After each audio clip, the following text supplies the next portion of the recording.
ভাৰতীয় জনতা পাৰ্টিৰ প্ৰতিটো বুথত BLA2 আছে। অখিল গগৈৰ সেইখিনি জ্ঞানো অভাৱ ঘটিছে বুলি মোৰ ধাৰণা হৈছে। তেওঁলোকে জানে ক'ত খেলিলে জিকিব, ক'ত খেলিলে হাৰিব।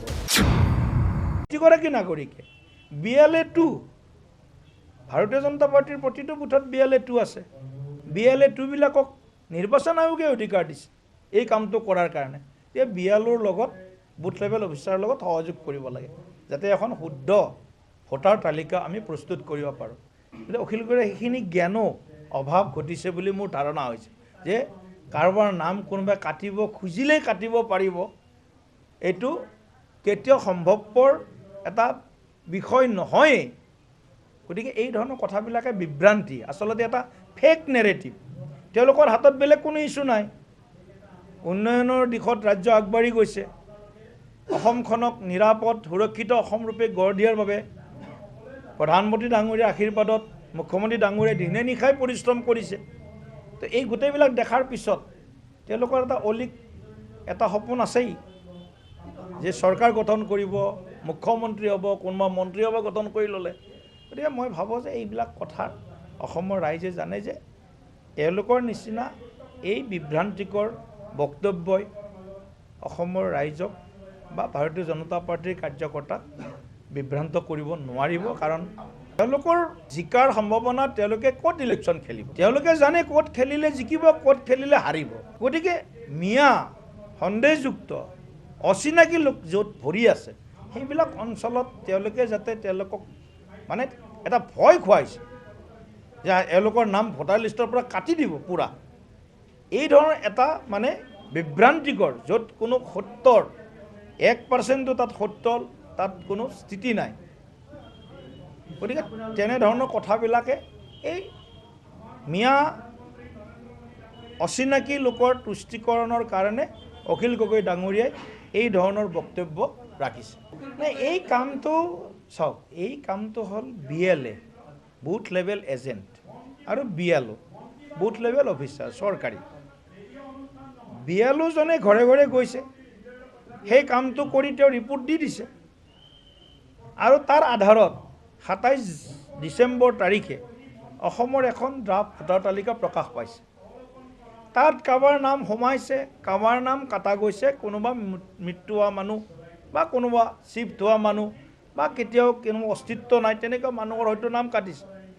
সেই কামটো এতিয়া আমাৰ BLA2সকলে কৰিব লাগিব নালাগিব? সকলো ৰাজনৈতিক দলৰ BLAসকলে BLA2 BLA1 সমষ্টিৰ কাৰণে এটা বিধানসভা ছেগমেণ্টৰ কাৰণে এজন BLA1 আৰু প্ৰতিটো বুথৰ কাৰণে BLA2 তেওঁলোকে চেক কৰিব।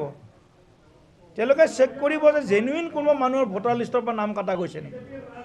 যদি কাটা গৈছে অবজেকশ্যন দিব বা সেই মানুহজনক ক'ব, ভাই তোমাৰ নামটো লিষ্টখনত অহা নাই, তুমি ইলেকশ্যন কমিশ্যনৰ ওচৰত চাপা, তুমি তোমাৰ নামটো আকৌ সোমাই লোৱা। নাম যদি কাটা গৈছে, নাম আছে যদি ক'ব লাগে একো নাই। ইয়াৰ কাৰণে সময় দিছে অহা 22 জানুৱাৰীলৈকে নিৰ্বাচন আয়োগে সময় দিছে। মই অখিল গগৈ ডাঙৰীয়াক অনুৰোধ কৰিম যে তেওঁৰ দলৰটো BLA2 হাজাৰ হাজাৰ BLA2 আছে, তেওঁৰ বোধহয় হাজাৰ হাজাৰ নিৰ্বাচিত প্ৰতিনিধিও আছে অসমত। সেই হাজাৰ হাজাৰ নিৰ্বাচিত প্ৰতিনিধি BLA2ৰ জৰিয়তে তেওঁলোকে এইটো কাম কৰক। নিৰ্বাচন আয়োগৰ ইয়াতে কোনেও নিৰ্বাচন আয়োগক যি ক্লেইমছ যিটো কওঁ আমি অভিযোগ, সেই অভিযোগ সকলোৱে কমপ্লেইন অভিযোগ দিব পাৰিব। কাৰোবাৰ নাম কাটা গৈছে, জীয়াই আছে মানুহটো, সেই বুথৰ ভোটাৰ, তেওঁ কমপ্লেইন কৰক। তাৰপিছত যদি নুশুনে, এইটো যে এটা ভুৱা কথা এটা ক'লে যে এওঁলোকৰ নাম ক্লেইমছ এণ্ড অবজেকশ্যনছ কোনোবাই কৰিলে তাৰ শুনানি হ'ব। ইলেকশ্যন কমিশ্যনে হিয়াৰিঙত মাতিব। হিয়াৰিং মানে এনেকুৱা নাই তেওঁ গুৱাহাটীত যাব লাগিব, সেই বুথতে হিয়াৰিং হ'ব।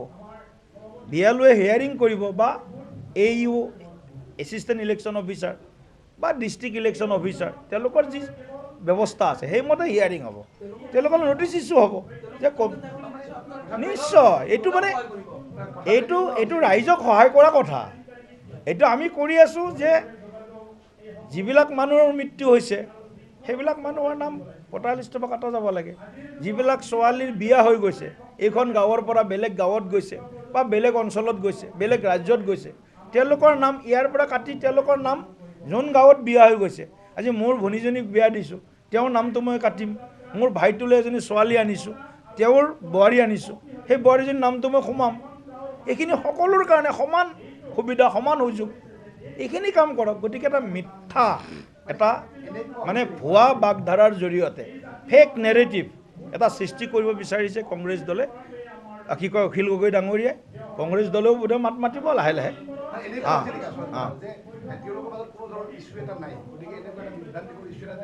নিশ্চিতভাৱে মানে মই এই কথাটোৱে ক'ম যে এই ভাৰ্চুৱেল কনফাৰেন্সখনত তেওঁ যিমানখিনি কথা কৈছে, মোৰ কাণেৰে, তেওঁ কাণেৰে শুনা বুলি কৈছে, মানুহটো কাণেৰে শুনে, বেলেগেতো নুশুনে, হয়নে নহয়, কাণেৰে শুনে। গতিকে তেওঁ যিটো কথা কৈছে, মোৰ মানে 12 জানুৱাৰীৰ ভিতৰত কিবা তালিকা দিব লাগে, তাৰপিছত 4টা সমষ্টিৰ দায়িত্ব কোনোবা এজনক দিছোঁ ভোট কাটাৰ কাৰণে, সম্পূৰ্ণ মিথ্যাচাৰ অখিল গগৈ ডাঙৰীয়া। গতিকে মই অখিল গগৈ ডাঙৰীয়াক সন্মান সহকাৰে কৈছোঁ, কাৰণ তেওঁ এজন ইলেক্টেড ৰিপ্ৰেজেণ্টেটিভ, ময়ো এজন ইলেক্টেড ৰিপ্ৰেজেণ্টেটিভ।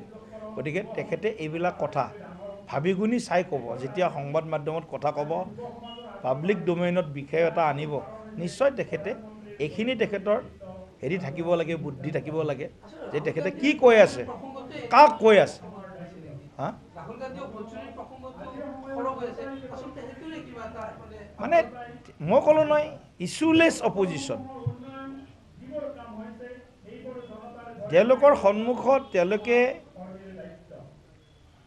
আমাৰ বিৰুদ্ধে তেনেকুৱা কোনো বিশেষ বিষয়, ইছ্যু তেওঁলোকৰ সন্মুখত নাই। কিন্তু এই যিটো তুষ্টিকৰণৰ, যিটো ৰাহুল গান্ধীয়ে কৰিলে, ভোট চোৰ, ভোট চোৰ, এইবিলাক এটা ফেক নেৰেটিভ। এই ফেক নেৰেটিভৰ পৰিণামবিলাক দেখা পাইছে। এওঁলোকে এতিয়া পানীৰ পৰা যেনেকৈ মাছ এটা উঠাই আনিলে চটফটাই থাকে, অসমৰ উন্নয়নৰ প্ৰতিচ্ছবিখন দেখি, মুখ্যমন্ত্ৰী ডক্টৰ হিমন্ত বিশ্ব শৰ্মা ডাঙৰীয়াৰ কাম কাজ দেখি, আৰু ৰাজ্যখনৰ ৰাইজৰ যিটো মুড, সেই মুডটো দেখি এওঁলোক হতাশ হৈছে। এওঁলোক হতাশ হয়, আৰু অখিল ডাঙৰীয়াই জানে, আৰু তেওঁকতো তেওঁৰ মানে মিত্ৰ দলতেই তেওঁক বিৰুদ্ধে কোনে কিমান কথা কয়, আমি এইবিলাক কথা মাত নামাতোঁ, তেওঁলোকৰ দলত থকা মানুহে, মিত্ৰতাত থকা মানুহবিলাকেই কৈছে। গতিকে এই ধৰণৰ কথাৰে মই অখিল গগৈ ডাঙৰীয়াক তেখেতে যি অভিযোগ আনিছে তাক সম্পূৰ্ণৰূপে ইন টোটো মই বানচাল কৰিছোঁ, নস্যাৎ কৰিছোঁ। আৰু এই ধৰণৰ বক্তব্যৰে অখিল গগৈ ডাঙৰীয়াক আমি অনুৰোধ জনাইছোঁ যাতে আগন্তুক দিনত অখিল গগৈ ডাঙৰীয়াই এই সন্দৰ্ভত তেওঁৰ ওচৰত যদি মই 60টা বিধানসভা সমষ্টিৰ কাৰোবাক দায়িত্ব দিয়াৰ কথা কৈছোঁ, সেই ধৰণৰ যদি ৰেকৰ্ড আছে সেইটো তেওঁ ৰাজহুৱা কৰক।